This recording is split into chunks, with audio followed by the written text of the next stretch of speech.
When it comes to road haulage, of course, most of the hard work is done by large Class 8 heavy hauling trucks. So far, those are normally powered by diesel, but we've seen in the last couple of years some alternatives come into the spotlight. We've seen Tesla unveil the Tesla Semi, a Class 8 full electric truck, which is already being trialled in parts of the US to help Tesla ship various components and vehicles around the country. We've then seen the hydrogen fuel cell trucks being developed by Toyota. They are prototypes. They're being used at the port of Los Angeles to help do drayage duties. But I'm here in Scottsdale, Arizona, where Nikola Motor is unveiling 2 of its trucks, which are going to be available as both hydrogen fuel cell and battery electric vehicles. In addition to these 2 trucks, the Nikola Two and the Nikole Tré, we've also seen 2 other vehicles get revealed. There's the NZT or NZT behind me, which is an all-electric off-road adventure vehicle. It's designed to compete against the very best from Polaris and all of those other companies that make off-road capable vehicles, whether they be used for adventure sports or whether they be used for hunting. It's fully electric, very powerful, and I'm going to have a ride in one a little later on. We've also seen the Reckless unveiled. That is a military-spec vehicle that is going to hopefully be sold to the world's military. It's an attempt to try and lower the carbon footprint of militaries around the world. It can also be driven completely remotely by an operator away from the vehicle, and it also has capabilities to operate with an autonomous drone. I'm not really focused on the military vehicles, but we're going to focus on the other 3 and show you some of the things we've learned thus far. So let's start with the Nikola Two, Nikola's North American version of its Class 8 truck. Before we get too much into the working prototype behind me, I should note that the other truck unveiled at Nikola World, the Nikole Tré, is also here, but sadly not in drivable form. We are told, however, that the Nikole Tré, which is designed for a European market, shares the same drivetrain and configuration as the Nikola Two. It just looks slightly different and is built for slightly different uses, like travelling through narrow city streets. This vehicle will be offered with a hydrogen fuel cell drivetrain option as well as a battery electric drivetrain option. We've been told that the motors, the controllers, everything except the fuel source are identical between both the hydrogen fuel cell and the battery electric version. So let's deal with some specs from the drivetrain itself. First up, each axle is capable of producing 1,000 kilowatts of power and 2,000 pound-feet of torque. Nikola says that most people will opt for just a single powered axle, but if you want 2 axles to be powered, it can make that happen. There will, however, be some additional weight in association with all of that, which will in turn decrease your overall efficiency. The hydrogen fuel cell version of this vehicle can store a total of 3 megawatt hours of hydrogen fuel on board, and the battery electric versions will be able to store anywhere between 500 kilowatt hours through to 750 kilowatt hours through to 1 megawatt hours of power, depending on which configuration you choose. With the drivetrain taken care of, let's talk about the interior of this vehicle. Nikola has changed the design of the truck primarily because there's no internal combustion engine or traditional gearbox underneath the cab to worry about. This has meant that Nikola has been able to move the driver's seat forward by approximately 4 feet, at least 4 feet further forward than it would be in an internal combustion engined diesel big rig. The doors are moved further back as well, meaning that the driver enters into almost a cockpit-like layout from the rear of the vehicle. The interior of the truck is fully digitized. There's about a 14-inch touchscreen display in front of the driver, as well as a 21-inch display acting as the infotainment system. What's particularly interesting about this, however, is that unlike your usual infotainment system, which is built using automotive-grade components, Nikola has opted to use HTML5 the same programming language that pretty much the entire internet is based on today to use as a base for its infotainment system. This, says Nikola, means that its trucks have a far more secure operating system and system interaction with the driver than your standard infotainment system. While we're on the subject of HTML5 and security, all of the Nikola trucks can receive over-the-air updates, which means, of course, they are kept up to date when it comes to security. The driver's key is, as you might expect, completely digital. There's no physical key. And as Nikola said, that's really advantageous for large fleet operators because they can give drivers access via their smartphones to whichever vehicle they happen to be driving in a single day. There's no worry about having to trade keys or track keys. The driver just keeps their cell phone on them and the app does the rest.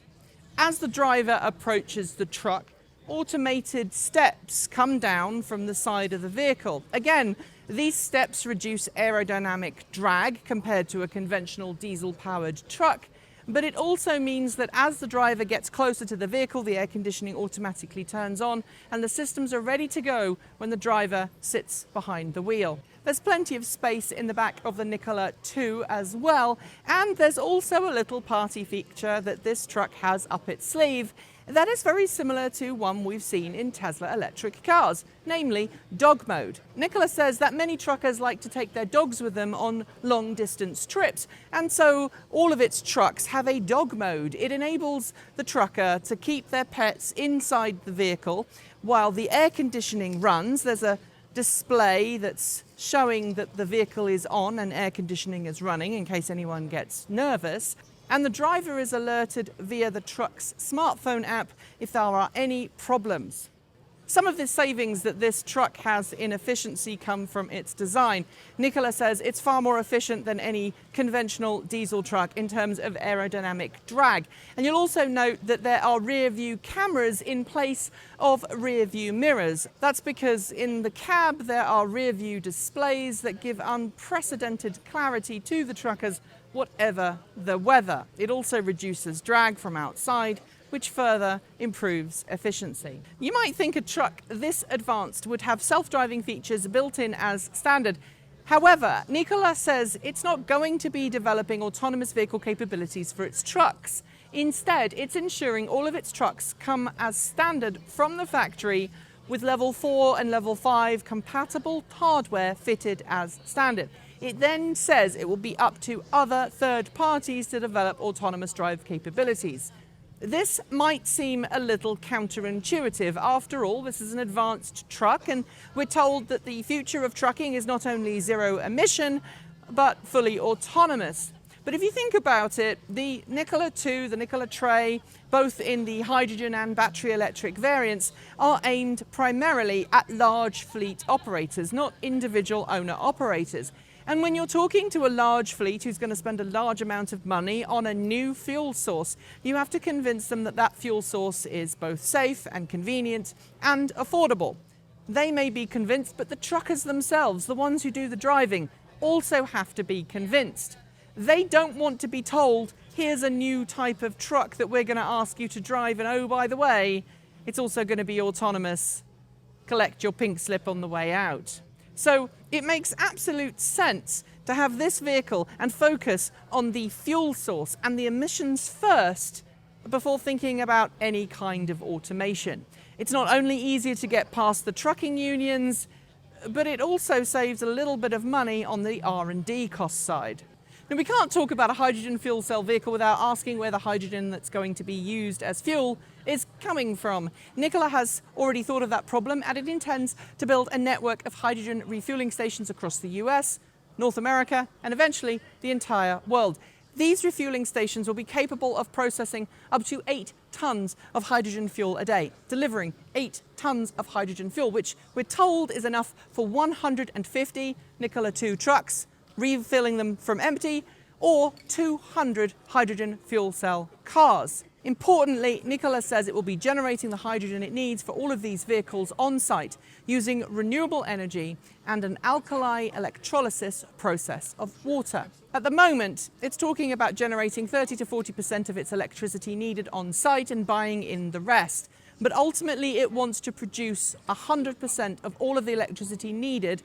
It's going to be a lot on site or adjacent to the fueling stations in order to ensure the process is completely zero emission. I'll admit I don't know a huge amount about the electrolysis process, nor do I know all that much about how much energy is needed. I do know, however, that it's a lot. It is a lot less efficient than producing electricity and storing it in battery packs. But, says Nikola, the reason why it's offering both hydrogen fuel cell and battery electric vehicles comes down to operational capabilities. With a hydrogen fuel cell truck, there's a lot less weight required to transport the energy around. Nikola says that if it was to build a 3 megawatt hour electric truck, it would add an additional £30,000 to the vehicle's overall weight, which of course would reduce the amount of payload it could carry or tow. With the hydrogen fuel cell variant, it can not only carry more than it would if it was a diesel vehicle, but it's also lighter as well, which adds to the overall efficiency. But finally, there's the refueling question. Nikola says that the hydrogen fuel cell trucks it's building will be refillable in about 20 minutes. And while Tesla has its mega chargers on the way, Nikola's answer is pretty simple.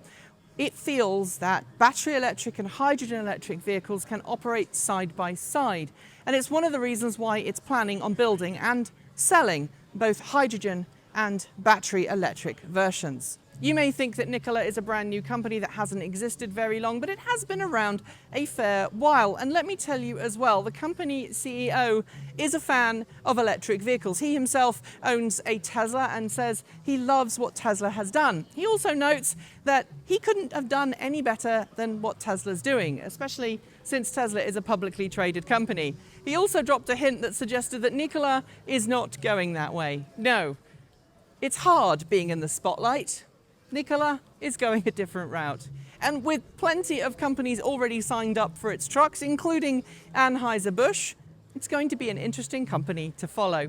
So one of the vehicles unveiled at Nikola World was the Nikola NZT. It's Nikola's answer to an off-road electric fun vehicle. It's going to be perfect for off-roading if you like hunting or you're looking for another, way of getting around. And this is completely brilliant. It's got plenty of torque. It's got quad motor all-wheel drive, and it's super, super fun and super, super fast. And one of the fun things about this is it's completely silent, other than the wind, of course. It's got plenty of torque. The seats are super comfortable. And yes, I'm filming this in a bit of a hurry because we only have 1 minute to go around the track. But I gotta say, this is a fun ride. I think this is going to be Nikola's special sauce. It's going to help Nikola raise the money it needs to build all of those trucks. Totally fantastic. So that's it from Nikola World. The only question remaining is, when is this truck going to be on the road?